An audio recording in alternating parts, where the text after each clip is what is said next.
الحمد لله رب العالمين والعاقبة للمتقين والصلاة والسلام على سيد الأنبياء والمرسلين وعلى آله وأهل بيته وأصحابه وذرياته أجمعين أما بعد فأعوذ بالله من الشيطان الرجيم بسم الله الرحمن الرحيم محمد رسول الله والذين معه أشداء على الكفار ورحماء بينهم تراهم ركعا سجدا يبتغون فضلا من الله ورضوانا صدق الله العلي العظيم وبلغنا رسوله النبي الأمين الكريم ونحن على ذلك لمن الشاهدين والشاكرين والحمد لله رب العالمين.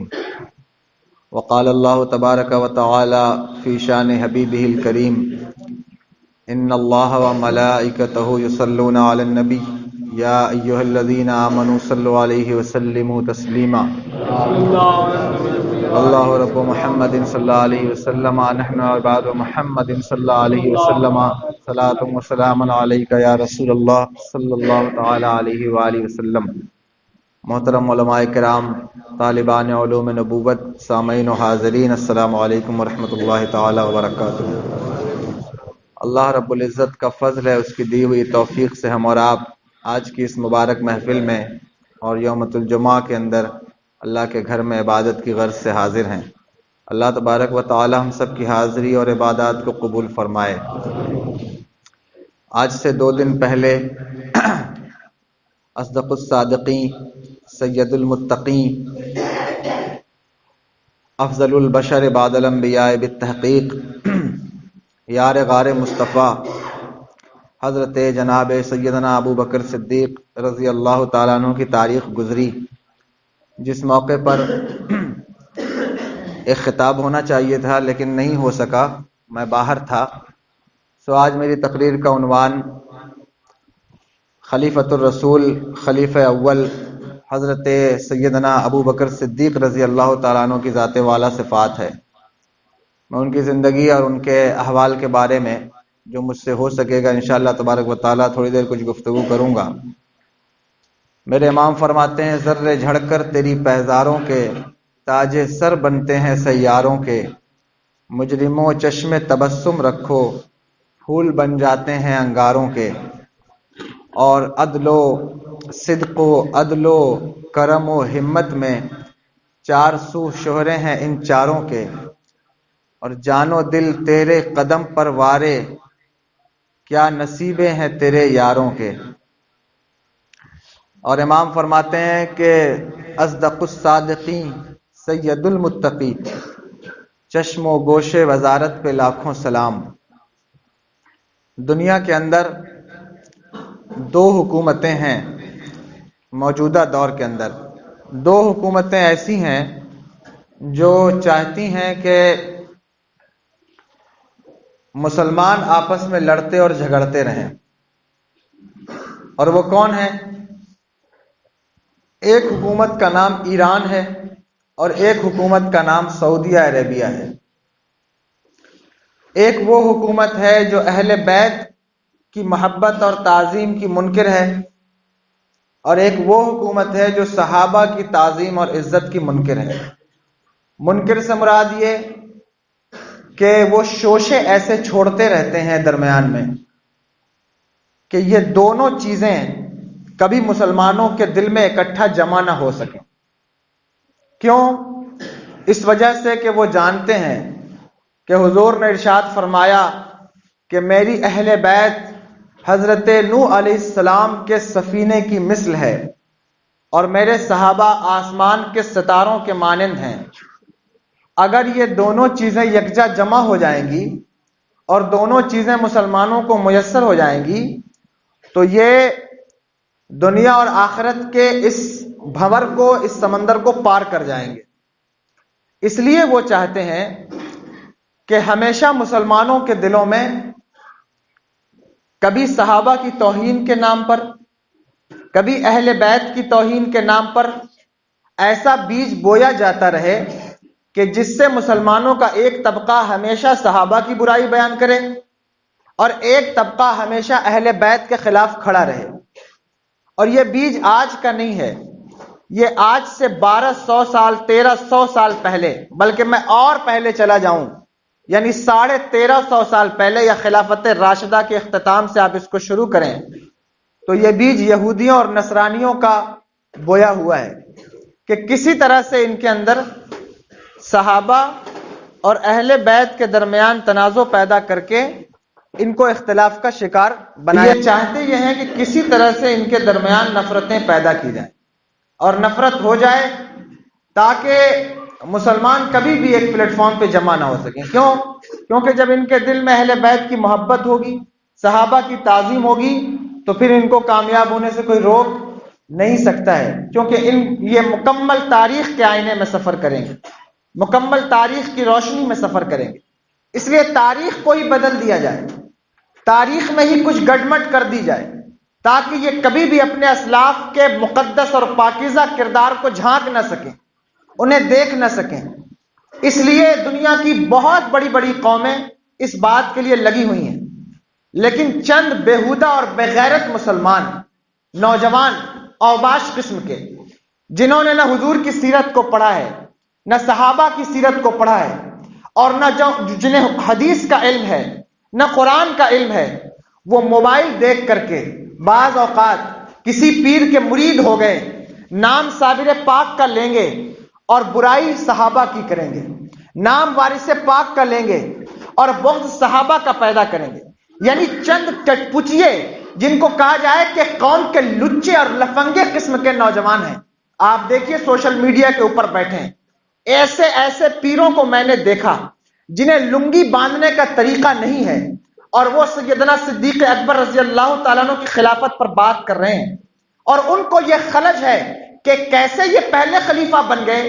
پہلا نمبر تو حضرت علی کا تھا، کیوں حضرت علی کا تھا، کیسے حضرت علی کا تھا، یہ ایک الگ میٹر ہے، لیکن وہ کہتے ہیں نہیں، پہلا نمبر حضرت علی کا تھا۔ اب حضرت علی رضی اللہ تعالیٰ عنہ کے بارے میں کیسی کیسی باتیں اور کیسی بےہودہ باتیں بکتے ہیں کہ صدیق اکبر کے زمانے میں حضرت علی رضی اللہ تعالیٰ عنہ کی خلافت کے لیے آپ کو دست و بازو کیا گیا اور باندھا گیا، اور باندھ کر کے آپ سے جو ہے وہ بیعت لی گئی۔ آپ غور کیجئے اور سوچئے، یہ بات نہ صدیق اکبر کی شان کو جو ہے وہ سپورٹ کرے گی، نہ مولائے کائنات کی شان کو سپورٹ کرے گی۔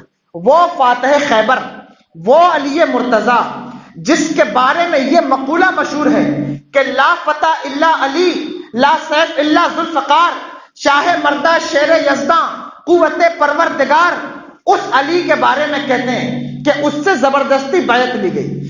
یہ کتنی بےہودہ بات ہے۔ اس لیے بہت ضروری ہے کہ آپ صحابہ کی زندگی پر غور کریں، بہت ضروری ہے کہ صحابہ کی زندگی کو جانیں، اور بالخصوص سیدنا ابو بکر صدیق رضی اللہ تعالیٰ عنہ کی زندگی کو جاننے کی کوشش کریں کہ اللہ تبارک و تعالیٰ نے ان کے اوپر کیا انعام فرمایا اور ان کو کیا مرتبہ عطا فرمایا۔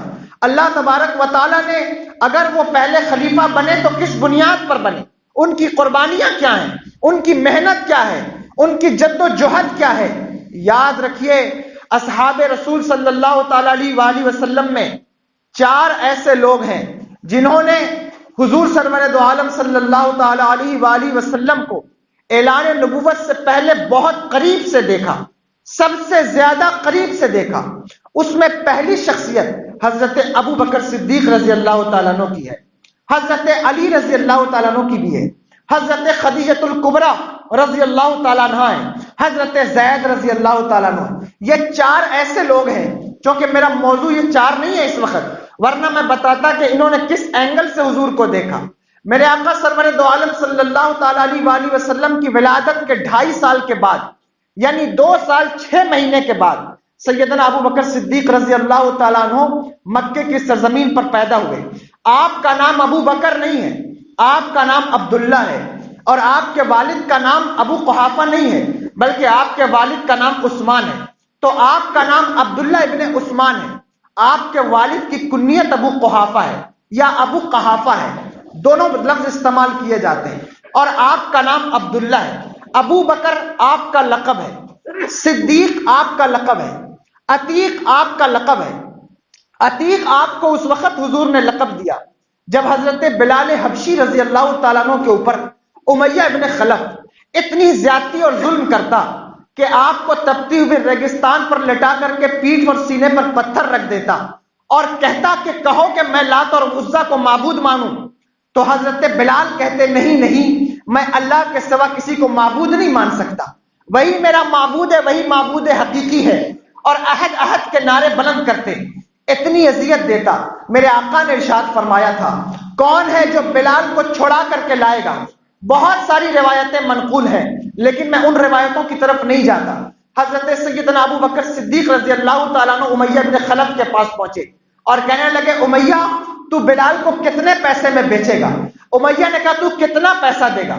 آپ نے کہا میں 500 دینار 500 درہم دینے کے لیے تیار ہوں۔ بہت ساری روایتیں ہیں لیکن حضرت صدیق اکبر نے انہیں خرید لیا۔ جب خریدا تو امیہ نے کہا کہ اے ابو بکر اگر تو اس کے لیے 1 کھوٹا دینار بھی دیتا تو میں تو اسے بیچ دیتا، لیکن تو نے اسے 500 درہم میں خرید لیا، تو نے بڑے گھاٹے کا سودا کیا ہے۔ حضرت سیدنا صدیق اکبر رضی اللہ تعالیٰ عنہ نے کہا تھا کہ اے امیہ ابن خلف تو 500 درہم کی بات کرتا ہے، خدا کی قسم اگر آج تو اس کے بدلے میں میری ساری جائیداد بھی مانگتا تو میں وہ بھی تجھے دے دیتا اور اس کو خرید لیتا۔ کیوں؟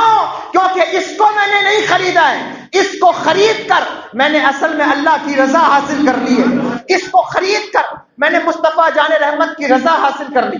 جب حضور کے پاس حضرت بلال کو لے کر آئے تو حضور نے ارشاد فرمایا یہ میرا غلام، یہ میرا دوست ابو بکر عتیق ہے۔ عتیق کے معنی آزاد کے ہوتے ہیں، عتیق کے معنی خوبصورت کے ہوتے ہیں، عتیق کے معنی بے عیب کے ہوتے ہیں۔ حضور نے فرمایا ابو بکر عتیق ہے، یعنی کہ یہ جہنم کی آگ سے آزاد ہے، یعنی کہ یہ صحابہ میں بہت خوبصورت ہے، اور اتنے خوبصورت ہیں حضرت سیدنا ابو بکر صدیق رضی اللہ تعالیٰ عنہ کہ اگر ان کے حلیے پر بات کی جائے، ان کے چہرے مہرے پر بات کی جائے تو یہ ایک مستقل عنوان ہے، لیکن میں یہاں اجمالاً ذکر کر رہا ہوں۔ حضور کے ہر صحابی کا ذکر اگر تفصیل کے ساتھ کیا جائے تو میرے جیسے کم علم انسان کے لیے کم سے کم 3-4 دن کا موضوع بنتا ہے، لیکن میں سیدنا صدیق اکبر کی بات کر رہا ہوں جن کی شان یہ ہے خدا کی قسم کہ ان کو اللہ کے رسول سرور دو عالم صلی اللہ تعالیٰ علیہ وسلم نے عتیق کہا۔ ان کا لقب ابو بکر بھی ہے۔ ابو بکر جانتے ہیں کسے کہتے ہیں؟ بکر ایک شخص عرب کی سرزمین پر تھا۔ بکر اس شخص کا نام تھا جو انسان کے نسب کے بارے میں بہت جانتا تھا، خاص طور پر قریش کے نسب کے بارے میں اس سے بڑی جانکاری حاصل تھی، یہاں تک کہ وہ قریش اور حضرت اسحاق علیہ السلام کے نسل اور ان کے اوپر کے نسبوں کے بارے میں یعنی علم الانساب اسے آتا تھا اور اسے بہت نسب کے بارے میں جانکاری تھی۔ اس کا نام تھا بکر۔ ایک دن سیدنا صدیق اکبر رضی اللہ تعالیٰ عنہ کھڑے ہوئے تھے، وہ آ گیا اور بہت سارے گھوڑے کھڑے تھے کیونکہ سیدنا صدیق اکبر رضی اللہ تعالیٰ عنہ گھوڑے کی تجارت کرتے تھے اور گھوڑے بھی بیچتے تھے۔ تو وہ آ گیا اور اس نے آ کر کے کہا کہ ابو بکر تجھے اپنے نسب کے بارے میں معلوم ہے؟ تجھے اپنے نسب کے بارے میں پتا ہے کہ تیرا نسب کہاں سے کہاں جا کر کے قریش سے ملتا ہے، پھر قریش سے آگے کہاں جاتا ہے؟ یعنی تو تیمی ہے اور پھر تو قریشی ہے، تو پھر تیرا نسب آگے کہاں جاتا ہے اور کس طرح حضرت آدم علیہ السلام تک پہنچتا ہے؟ تو حضرت سیدنا صدیق اکبر رضی اللہ تعالیٰ عنہ نے کہا ہاں مجھے معلوم ہے میرا نسب کہاں جا کر ملتا ہے۔ اس نے کہا ابو بکر پورے عرب کے اندر قریشیوں کا وہ نسب جو میں جانتا ہوں کوئی نہیں جانتا۔ تو حضرت سیدنا صدیق اکبر رضی اللہ تعالیٰ عنہ نے کہا کہ اچھا تو انسانوں کا اتنا نسب جانتا ہے تو بتا یہ گھوڑے میرے سامنے کھڑے ہیں ان کا نسب کیا ہے، ان کا نسب کیا ہے؟ تو اس نے سر جھکا لیا اور کہا میں گھوڑوں کا نسب تو نہیں جانتا۔ تو سیدنا صدیق اکبر رضی اللہ تعالیٰ عنہ نے ان گھوڑوں کا نسب بیان کیا، اور ان گھوڑوں کا نسب جب بیان کیا تو لوگوں نے کہا کہ ابو بکر تو بکر کا باپ نکلا، یعنی یہ تو بکر ہے لیکن تو ابو بکر ہے، یعنی تو یہ تو انسانوں کا نسب جانتا ہے لیکن تو گھوڑوں کا بھی نسب جانتا ہے، تو اس کا بھی باپ ہے۔ تو اس طرح آپ کا نام ابو بکر پڑ گیا۔ بکر کا ایک اور معنی ہوتا ہے، یعنی میں اپنی بات میں نے لغت میں اس کو اس وقت نہیں دیکھا ہے، لیکن سید امین القادری صاحب ایک بہت بڑے خطیب ہیں، وہ تقریر کر رہے تھے تو انہوں نے اپنی تقریر میں ایک لفظ استعمال کیا کہ بکر کے معنی یہ ہوتے ہیں کہ وہ پھول جو گلستان میں سب سے پہلے کھلتا ہے، کسی باغ میں سب سے پہلے کھلتا ہے، اس پھول کو بکر کہتے ہیں، اس پھول کو بکر کہتے ہیں۔ حضرت ابو بکر کو ابو بکر اس لیے کہتے ہیں کہ حضور کی محنت کے گلستہ میں جو پھول سب سے پہلے کھلا ہے اس پھول کا نام ابو بکر ہے۔ تو جو گلستہ میں پہلے کھلے اسے بکر کہتے ہیں، اور جو نبی کی محنت کے گلستہ میں پہلے کھلے اسے ابو بکر کہتے ہیں، اسے ابو بکر کہتے ہیں۔ تو اس لیے آپ کا نام ابو بکر ہے۔ ایک نام آپ کا اور ہے، ایک لقب، یعنی کہ صدیق۔ بہت جلدی میں آپ سے اس لیے بات کر رہا ہوں کیونکہ میرا موضوع بہت طویل ہے، اور میں جب آتا ہوں کھڑا ہوتا ہوں تو مجھے لگتا ہے کہ میں کتنی جلدی اپنے موضوع کو سمیٹوں، کس بات کو چھوڑوں، کس بات کو رہنے دوں۔ تو اس لیے میں بہت جلدی میں گفتگو کر رہا ہوں، آپ پوری توجہ رکھیے گا۔ آپ کا ایک نام اور ہے صدیق، اور صرف صدیق نہیں بلکہ صدیق اکبر آپ کا لقب ہے۔ ہوا یوں کہ جب حضور معراج میں تشریف لے گئے، معراج کے بعد، معراج کی شب کے بعد جب صبح ہوئی، حضور مکہ المکرمہ میں آئے تو ابو جہل اور بھی کچھ لوگ تھے۔ حضور نے جبریل امین سے کہا کہ اے جبریل، اللہ کہتا ہے کہ اے محبوب اپنی معراج بیان کرو، اے محبوب اپنی معراج کا واقعہ بیان کرو، یعنی بیان کرو کہ تم مسجد حرام سے مسجد اقصی گئے، مسجد اقصی سے پھر آگے کا سفر ہے، پہلا آسمان، دوسرا آسمان، ساتواں عرش اعظم، پھر لامکہ، تو محبوب بیان کرو۔ حضور کہنے لگے اے جبریل، یہ لوگ جو اللہ کو ایک نہیں مانتے، جو مجھے رسول نہیں مانتے، وہ کیسے مانیں گے کہ میں لامکہ پر گیا؟ وہ کیسے مانیں گے کہ میں نے جنت اور دوزخ کی سیر کی؟ وہ کیسے مانیں گے کہ میں یہاں سے مسجد اقصی گیا؟ حضرت جبریل امین نے کہا یا رسول اللہ، کوئی مانے یا نہ مانے، کوئی مانے یا نہ مانے، لیکن آپ کا غلام ابو بکر ضرور مانے گا۔ کوئی مانے یا نہ مانے لیکن ابو بکر ضرور مانے گا۔ ہوا بھی یہی، حضور نے بیان فرمایا۔ ابو جہل کو پتا چلا، راستے سے جا رہا تھا، سیدنا صدیق اکبر رضی اللہ تعالیٰ عنہ مل گئے، کہنے لگا اے ابو بکر، اے ابو بکر، اے ابو بکر، آج تمہارے صاحب نے ایک بات بیان کی۔ کہا کیا بات بیان کی؟ کہا اگر میں بیان کروں گا تو مانو گے؟ کیا ماننے والی بات ہے؟ کہا کیا بیان کی؟ کہنے لگا وہ کہتے ہیں کہ میں عرش پر گیا، وہ کہتے ہیں کہ میں اقصی میں گیا، وہ کہتے ہیں میں بیت المقدس گیا، اللہ نے مجھے معراج کرائی۔ کیا یہ بات ماننے والی ہے؟ کیا یہ بات تسلیم کرنے والی ہے؟ یہ تمہارے صاحب کہہ رہے ہیں، یعنی اس کا ارادہ مطلب یہ تھا کہ نبی کہہ رہے ہیں۔ جب حضرت سیدنا صدیق اکبر رضی اللہ تعالیٰ عنہ نے سنا تو آنکھیں پھٹی، اور آنکھوں میں آنکھیں ڈال کر ابو جہل سے کہا ابو جہل، تو بہت چھوٹی بات کہہ رہا ہے، بہت چھوٹی بات کہہ رہا ہے کہ وہ لامکہ گئے، وہ اقصی گئے اور وہ بیت المقدس گئے، یہ بہت چھوٹی بات ہے۔ تو کہتا ہے تو اس کو مانے گا؟ خدا کی قسم، اگر یہ دن کا سورج چمک رہا ہے، میرا نبی کہہ دے کہ یہ دن نہیں رات ہے، تو ابو بکر اس کو بھی مانے گا۔ اگر رات کی تاریکی میں وہ کہیں کہ یہ رات نہیں دن ہے، تو ابو بکر اس کو بھی مانے گا۔ اور پھر سیدنا صدیق اکبر حضور کی بارگاہ میں حاضر ہوئے اور حاضر ہو کر کہنے لگے یا رسول اللہ، آپ نے کیا بیان کیا؟ حضور نے فرمایا ابو بکر، اللہ نے مجھے معراج کرائی، میں یہاں سے بیت المقدس مسجد اقصی گیا۔ سیدنا صدیق اکبر نے کہا صدقت یا رسول اللہ۔ حضور نے کہا ابو بکر، صرف اتنا نہیں بلکہ میں مسجد اقصی سے پہلے آسمان پر گیا۔ صدیق اکبر نے کہا صدقت یا رسول اللہ۔ حضور نے کہا میں دوسرے آسمان پر گیا۔ صدیق اکبر نے کہا صدقت یا رسول اللہ۔ حضور نے کہا تیسرے آسمان پر۔ صدقت یا رسول اللہ۔ حضور نے کہا چوتھے آسمان پر۔ صدقت یا رسول اللہ۔ حضور نے کہا ساتویں آسمان پر۔ کہا صدقت یا رسول اللہ۔ کہا جنت کی سیر کی۔ صدقت یا رسول اللہ۔ دوزخ کی سیر کی۔ صدقت یا رسول اللہ۔ حضور نے کہا ابو بکر، میں سدرہ سے آگے چلا گیا۔ صدیق اکبر نے کہا صدقت یا رسول اللہ۔ حضور نے کہا میں لامکہ میں گیا اور میں نے اپنے ماتھے کی آنکھوں سے اپنے رب کا دیدار کیا۔ صدیق اکبر نے کہا صدقت یا رسول اللہ، صدقت یا رسول اللہ۔ جبریل امین حاضر ہو گئے اور کہا یا رسول اللہ، یہ جو صدقت کی رٹ لگا رہا ہے یہی تو صدیق اکبر ہے، یہی تو صدیق اکبر ہے۔ صرف صدیق نہیں ہے بلکہ صدیق اکبر یہی ہے جس نے معراج کے واقعے کی بھی تصدیق کی ہے۔ اور حضور کیا میں نے نہیں کہا تھا کہ کوئی مانے نہ مانے ابو بکر ضرور مانے؟ یہ شان ابو بکر ہے۔ تو آپ کا نام صدیق اکبر ہے۔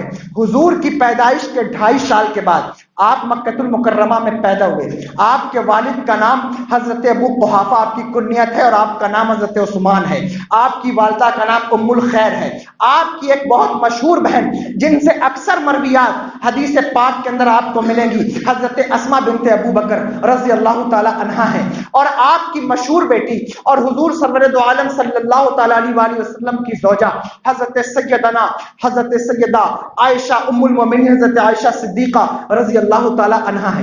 اب حضور کے 2.5 سال کے بعد آپ تشریف لائے، 2 سال 6 مہینے کے بعد، لیکن بچپن میں ہی حضور سے اتنا گہرا ربط ہو گیا۔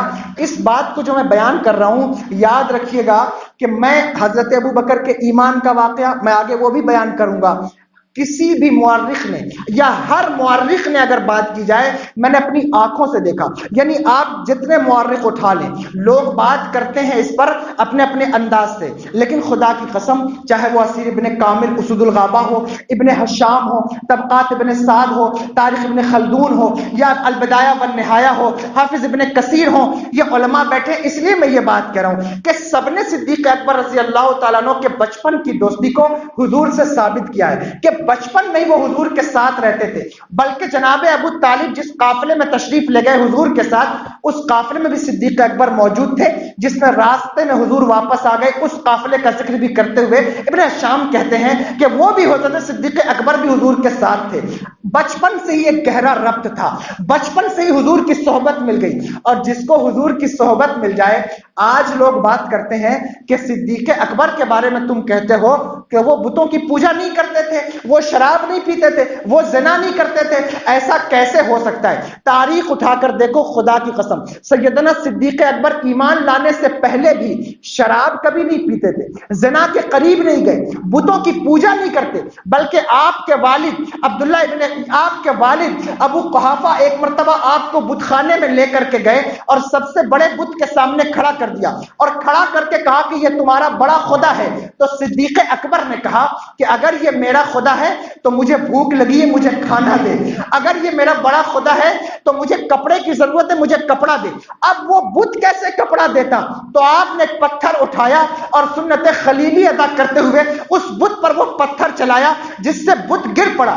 آپ کے والد نے آپ کے گال پہ تماچا مارا کہ تو خدا کو پتھر مارتا ہے، لیکن اصل میں یہ چیزیں کیسے پیدا ہوئی؟ اصل میں یہ بات کیسے پیدا ہوئی؟ یہ بات صحبت رسول سے پیدا ہوئی ہے، حضور کی صحبت سے پیدا ہوئی ہے۔ خدا کی قسم جس کو بچپن سے حضور کی صحبت مل جائے، یعنی دوستی حضور کے ساتھ ہو جائے، پھر اس کے مزاج میں بت پرستی کیسے آ سکتی؟ اس کے مزاج میں بتوں کو پوجنا کیسے آ سکتا ہے؟ اب یہ قابل توجہ بات ہے۔ آپ کے ایمان لانے کا واقعہ یہ ہوا کہ آپ جب حضور نے اعلان نبوت فرمایا، نبوت کا اعلان فرمایا فاران کی چوٹی سے، تو صدیق اکبر رضی اللہ تعالیٰ عنہ کعبے میں موجود نہیں تھے، آپ یمن گئے ہوئے تھے۔ بہت توجہ سے سنیے گا، یمن گئے ہوئے تھے، یمن کے اندر موجود تھے، اور حضور نے اعلان نبوت فرمایا۔ یمن کے اندر آپ نے خواب دیکھا۔ خواب کیا دیکھا؟ کہ ایک چاند طلوع ہوا، اتنا روشن کہ کائنات کا کوئی ذرہ اس کی روشنی سے بچ نہیں سکا، ہر ذرے کو اس چاند کی روشنی نے روشن کر دیا۔ اور پھر دیکھتے کیا ہے کہ وہ چاند صدیق اکبر کی گود میں اتر آیا، ان کی گود میں اتر آیا۔ جب آپ نے یہ دیکھا تو حیران ہو گئے، خواب سے بیدار ہوئے تو لوگوں سے پوچھا کیا یہاں کوئی خواب کی تعبیر بتانے والا ہے؟ کیا یہاں کوئی خواب کا علم رکھنے والا ہے؟ لوگوں نے کہا اس زمین پر ایک ایسا پرانا راہب ہے جس کی عمر 390 سال ہے۔ بہت توجہ سے سنیے گا، اور جس کو میری بات پر یقین نہ ہو، تاریخ کی جتنی کتب میں نے بیان کی ہے، بلکہ صدیق اکبر رضی اللہ تعالیٰ عنہ کی شان میں جس کسی نے بھی کتاب لکھی ہے، چاہے وہ علامہ اختر شاہ جہاں پوری ہو، چاہے وہ علامہ نوری ہو، وہ ان سب کی کتابیں دیکھیے، سب نے یہی لکھا ہے، اس واقعے کو تحریر کیا ہے اپنے اپنے انداز میں۔ وہ کہتے ہیں کہ لوگوں نے بتایا کہ اس کی عمر 390 سال ہے، پرانا راہب ہے، آسمانی کتابوں کا علم رکھتا ہے، وہ خواب کی تعبیر بتائے گا۔ سیدنا صدیق اکبر رضی اللہ تعالیٰ عنہ اس کی بارگاہ میں حاضر ہوئے، اس کے پاس گئے۔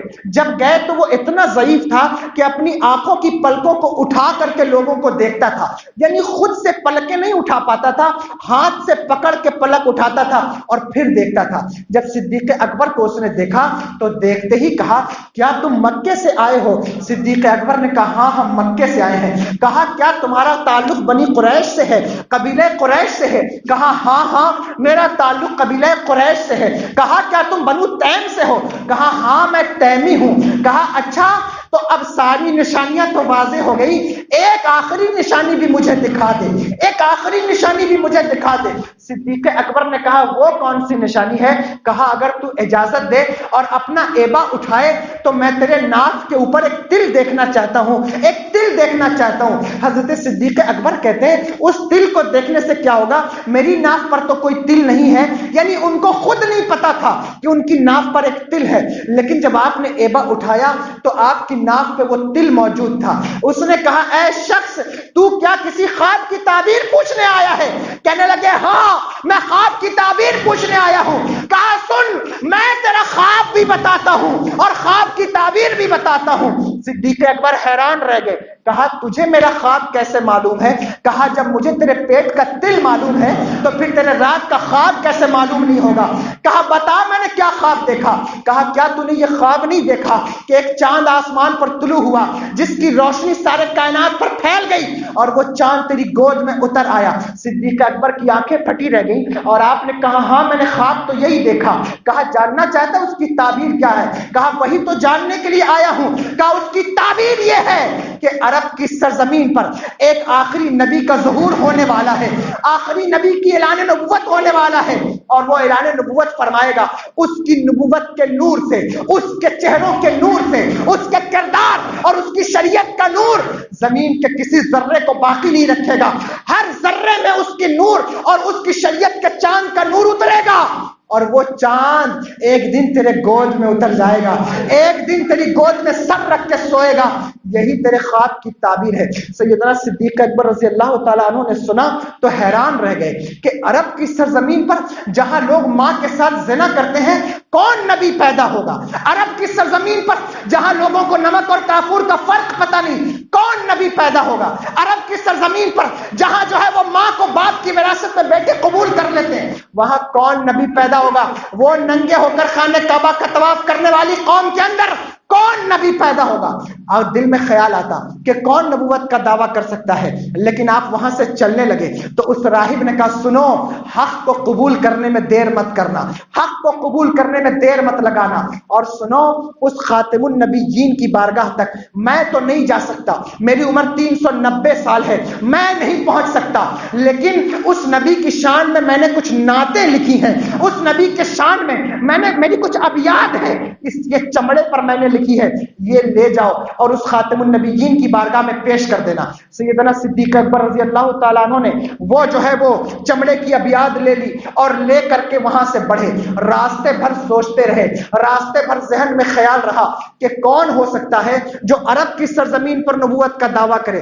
جس انسان کی شکل ذہن میں لاتے اس کے کارنامے سامنے آ جاتے، جس انسان کے بارے میں سوچتے اس کی طبیعت کا بوجھ سامنے آ جاتا، اس کا کردار سامنے آ جاتا۔ حیران ہو گئے کہ کون نبوت کا دعویٰ کرے گا۔ بہرحال مکے کی سرزمین پر پہنچے۔ کیا ہو گیا؟ کوئی بات ہو گئی کیا؟ درود شریف پڑھی اللہ رب محمد صلی اللہ علیہ وسلم، نینو عباد محمد صلی اللہ علیہ وسلم، صلاۃ و سلام علیک یا رسول اللہ۔ آواز لگ رہی ہے آپ لوگوں کو؟ سمجھ میں آ رہی ہے بات نا؟ جب مکے کی سرزمین پر پہنچے، مکے کی سرزمین پر پہنچے، گھر گئے، گھر سے باہر نکلے تو وہ جو دوست تھے، وہ جو چند لوگ تھے وہ آ گئے۔ ابو جہل بھی آ گیا اور ابو جہل نے آ کر کے کہا کہ ابو جہل نے آ کر کہا ابو بکر معلوم ہے مکے میں کیا ہوا؟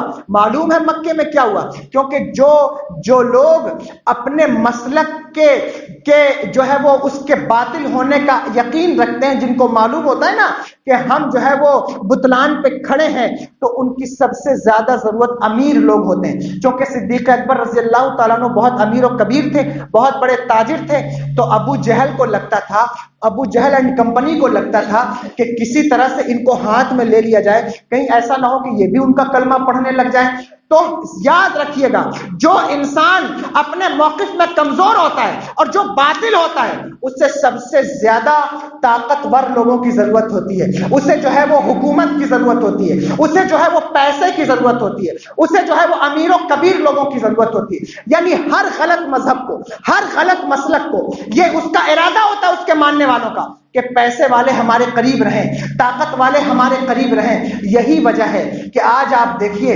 وہابیت کو سب سے زیادہ حکومت کی ضرورت ہے، حکومت اس کی پشت پناہی کر رہی ہے۔ وہابیت کو کس نے پالا ہے؟ کیا یہ سعودیہ عربیہ کی حکومت کے تحت نہیں پل رہی ہے؟ یہ ناسبیت اور یہ جو ہے خارجیت، یہ رافضیت کیا ایران کے ماتحت نہیں پل رہی ہے؟ ایران کی حکومت کے ماتحت پل رہی ہے۔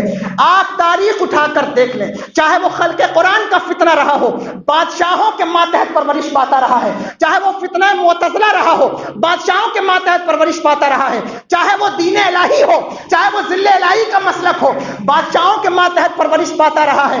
اور ہر برے مسلک کو بادشاہوں نے پالا ہے، لیکن اللہ کی عزت کی قسم 1450 سال سے سواد آدم مسلک اہل سنت والجماعت کسی بادشاہ کے اندر نہیں پلا، بلکہ یہ وہ مسلک ہے جس نے بادشاہوں کو بھی پالا ہے اور غریبوں کو بھی پالا ہے۔ یہ مسلک ہمارا ہے جسے اہل سنت والجماعت کہتے ہیں۔ نہ ہم ناسبیت کو مانتے ہیں، نہ ہم رافضیت کو مانتے ہیں، نہ ہم خارجیت کو مانتے ہیں۔ ہمارا مسلک وہی ہے، وہ مسلک جو کبھی بادشاہوں کا بھی رہا، کبھی فقیروں کا بھی رہا۔ یہ وہ مسلک ہے، یہ وہ مسلک ہے جو عمر بن عبدالعزیز کا بھی تھا۔ یہ وہ مسلک ہے، یہ وہ مسلک ہے، خدا کی قسم یہ وہ مسلک ہے جو شمس الدین التمش کا بھی رہا۔ یہ وہ مسلک ہے جو غیاث الدین بلبند کا بھی رہا۔ یہ وہ مسلک ہے جو جناب شاہجہاں کا بھی تھا۔ یہ وہ مسلک ہے جو حضرت اورنگزیب کا بھی تھا، اور یہی مسلک حضرت بہلول دانا کا بھی تھا۔ یہی مسلک حضور غوث العظم کا بھی تھا۔ یہی مسلک حضور غریب نواز کا بھی تھا۔ یہی مسلک اہل سنت والجماعت ہے جس کی ترجمانی میرے امام نے کی ہے، اور کیسے کی ہے کہ اہل سنت کا ہے بیڑا پار، اصحاب حضور ناؤ ہے اور نجم ہے اطرت رسول اللہ کی۔ یعنی باطلوں کو سب سے زیادہ فکر ہوتی ہے کہ وہ امیروں کو کیپچر کریں۔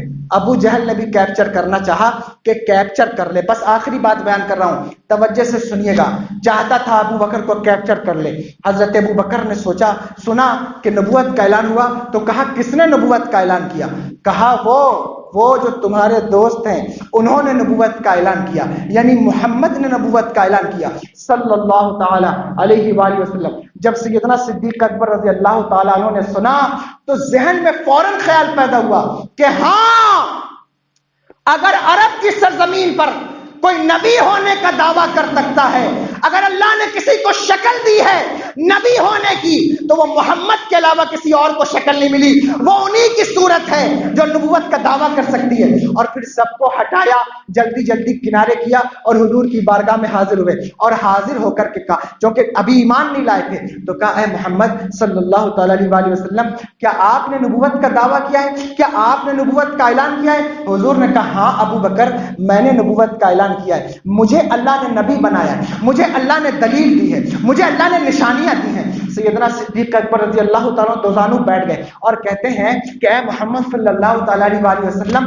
آپ کہہ رہے ہیں تو بات سچی ہوگی۔ بہت توجہ سے میرا جملہ سنیے گا، اور اگر کوئی اس جملے کی دلیل مانگنا چاہے تو میں اس جملے کی دلیل بھی الحمدللہ میرے پاس ہے۔ حضرت صدیق اکبر نے کہا بات تو آپ سچ کہہ رہے ہیں، آپ کہتے ہیں تو میں مان لیتا ہوں، لیکن ہر نبی کی نبوت کی کچھ دلیل ہوتی ہے، ہر نبی کا کچھ معجزہ ہوتا ہے، ہر نبی کے پاس کچھ دلیل ہوتی ہے۔ تو آپ کے نبوت کی دلیل کیا ہے؟ آپ کے نبوت کا معجزہ کیا ہے؟ میرے آقا سرور دو عالم صلی اللہ تعالی علیہ وسلم نے مسکرا کر کہا ابو بکر یہ بتا، کیا خواب میں چاند کا آنا دلیل نہیں تھا؟ ابو بکر یہ بتا، کیا اس راہب کا نشانی بیان کرنا دلیل نہیں تھا؟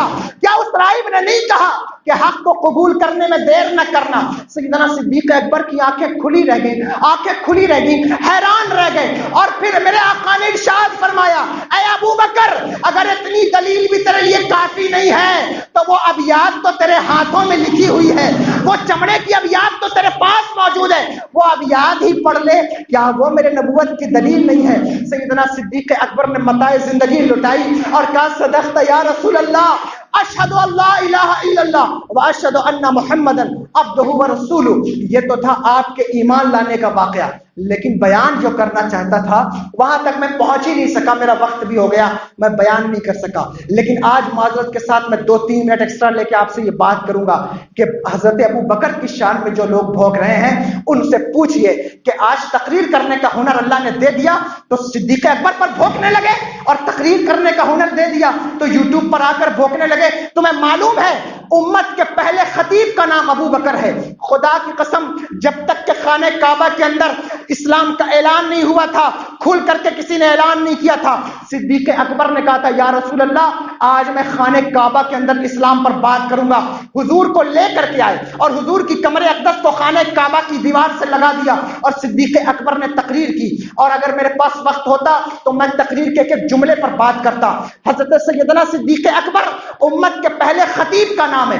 تقریر کی، کافروں نے اتنا مارا اتنا مارا اتنا مارا کہ غش کھا کر وہیں گر گئے، حضور کو بھی صدمہ پہنچایا، اور صدیق اکبر 3 دن تک بے ہوش رہے، 3 دن تک۔ تقریر میں صدیق اکبر کی اوپر ذات پر بات کرنے والوں شرم نہیں آتی لوگوں کو جو حضور کے پہلے خلیفہ پر بات کرتا ہے؟ ابھی میں نے ان کی عظمت پر کوئی بات نہیں کیا، اگر ان کی عظمت پر بات کی جائے تو ایک دن کا موضوع صرف ان کے شان اور فضل پر بنتا ہے، ایک دن کا موضوع ان کی جو ہے وہ صداقت پر بنتا ہے، ایک دن کا موضوع ان کی خلافت کا بنتا ہے۔ ان کی شانیں بہت بڑی ہیں، خدا کی قسم 3 دن تک بیمار تھے، آنکھیں نہیں کھولی، اور سارے لوگ گھیر کے کھڑے تھے آپ کے قبیلے والے کہ یہ اچھا ہو جائے تو ہم بدلہ لیں، لیکن 3 دن تک آپ نے آنکھیں نہیں کھولی۔ 3 دن کے بعد آنکھیں کھولی تو آپ کی والدہ ام الخیر بھی کھڑی تھیں، اور اسماء بنت ام الخیر بھی کھڑی تھیں۔ لوگوں سے جب آنکھیں کھلی تو لوگوں نے پوچھا ابو بکر کیا حال ہے؟ کہنے لگے میرا حال چھوڑو، پہلے یہ بتاؤ میرے محبوب کا کیا حال ہے، میرے مصطفیٰ کا کیا حال ہے؟ اور پھر سارے لوگ چھوڑ کر چلے گئے کہ ہم اس کے لیے پریشان اور یہ ان کے لیے مر رہا ہے، تو چھوڑ کر کے چلے گئے۔ لیکن ماں تو ماں ہوتی ہے، ماں سرہانے کھڑی تھی اور کہا ابو بکر تو ان کی فکر کیوں کرتا ہے؟ آپ نے حضرت عمر ابن خطاب کی بہن ام جمیل ابن خطاب کو بلایا اور بلا کر کے پوچھا کہ بتاؤ حضور کہاں ہے؟ انہوں نے کہا حضور دار ارقم کے اندر موجود ہیں۔ آخری بات سن لو، آخری بات سن لو، دار ارقم وہ ہے، حضور کے اوپر اتنا ظلم ہوا تھا کہ حضور اپنے گھر میں نہیں رہتے تھے بلکہ نکل کر دار ارقم میں رہتے تھے۔ دار ارقم کیا تھا؟ یہ وہ جگہ ہے کہ جہاں سر کے بل کوئی داخل نہیں ہو سکتا بلکہ گھٹنوں کے بل بیٹھ کر کے اس کے اندر داخل ہونا پڑتا تھا، اس کے اندر جا کر کے حضور رہتے تھے، اس کے اندر جا کر کے رہتے تھے۔ آج اسلام نے اتنی آسانیاں دے دی، تمہیں اسلام کے بارے میں ذرا بھی فکر نہیں ہے، اسلام کے بارے میں ذرا بھی خیال نہیں ہے۔ حضور اپنا گھر چھوڑ کر دار ارقم کے اندر موجود تھے۔ سیدنا صدیق اکبر کو سہارا دے کر ام جمیل اور آپ کی والدہ لے کر کے آئیں تو حضور اٹھ کر کھڑے ہو گئے اور کہنے لگے مجھے یار کی خوشبو آتی ہے، مجھے اپنے دوست کی خوشبو آتی ہے، اور تم اس ابو بکر پر بات کرتے ہو، اس کی عظمت اپنے کلیجے میں بساؤ۔ آپ کی بیٹی حضرت اسماء بنت ابو بکر کہتی ہیں کہ جس دن حضرت ابو بکر ایمان لائے اس دن آپ کے پاس سونے کے 20,000 سکے تھے۔ حضرت ابو بکر نے وہ سونے کے 20,000 سکے حضور کے قدموں میں قربان کر دیے اور کہا یا رسول اللہ اب میرا جو بھی سرمایہ ہے وہ سب آپ کا سرمایہ ہے، وہ سب آپ کا سرمایہ ہے۔ حضور نے آخری وقت ارشاد فرمایا تھا میں نے سب کا احسان اتار دیا ہے لیکن ابو بکر کا کہ اللہ اس کا بدلہ حشر کے دن عطا فرمائے گا۔ کتنی محنت کی ہے انہوں نے اسلام کے لیے، یہ کسی سے پوشیدہ نہیں ہے، لیکن آج کچھ ایسے بدبخت لوگ پیدا ہو گئے جو صدیق اکبر کی شان میں گفتگو کر رہے ہیں، نہ جانے کیا کچھ بات کر رہے ہیں۔ اپنے مسلک اور موقف پر قائم رہیے، ان نقلی اور دھوکے باز پیروں اور یوٹیوب پر بیٹھے ہوئے اوباشوں سے بچیے، اور یاد رکھیے ہمارا مسلک وہی ہے جو امام اہل سنت نے ہمیں مسلک دیا کہ اہل سنت کا ہے بیڑا پار، اصحاب حضور ناؤ ہے اور نجم ہے، اطرت رسول اللہ کی، اور خدا کی قسم اللہ نے کیا ان کو مرتبے دیے ہیں۔ ہم تو فخر کرتے ہیں کہ اللہ نے ہمیں ان کی غلامی میں پیدا کیا۔ میرے امام کہتے ہیں کیسے آقاؤں کا بندہ ہوں رضا، بول بالے میری سرکاروں کے، بول بالے میری سرکاروں کے۔ اللہ سے دعا ہے میرے بولنے میں کوئی غلطی ہو گئی ہو اللہ معاف فرمائے۔ استغفر اللہ ربی من کل ذنب واتوب الیہ، اشہد ان لا الہ الا اللہ واشہد ان محمدا عبدہ ورسولہ وما علینا الا البلاغ۔